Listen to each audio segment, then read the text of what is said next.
আমরা ভাবুক গ্রামের প্রত্যন্ত গরিব মানুষ, আমাদের যে জমি টমির মধ্যে এগুলোই যথেষ্ট সম্বল, কারণ আমাদের আর এরকম চাষযোগ্য জমি নেই, এটাই আমরা চাষ করে খাই।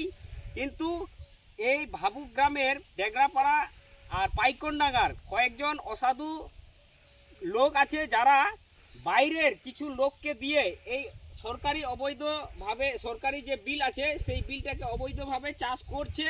এখন চাষের জন্যে আমাদের এই জলে আমাদের এই সব সম্পূর্ণ যে যতগুলো দেখতে পাচ্ছেন সব জমিতে এরকম এই যে হাঁটু পর্যন্ত জল আছে, কিন্তু এই হাঁটু পর্যন্ত জল আমরা বারবার ওদেরকে গিয়ে বললাম যে আমাদের জমির ক্ষতি হচ্ছে, ধানের ক্ষতি হচ্ছে, এই জলটাকে তোমরা নিষ্কাশন করো। কিন্তু বারবার বলা সত্ত্বেও অঞ্চলে গেলাম, অঞ্চলে যাওয়ার সত্ত্বেও কিন্তু ওনারা আমাদের কোনো ব্যবস্থা নিচ্ছেন না, মানে যারা অবৈধভাবে বিলটাকে চাষ করছেন ওনারা।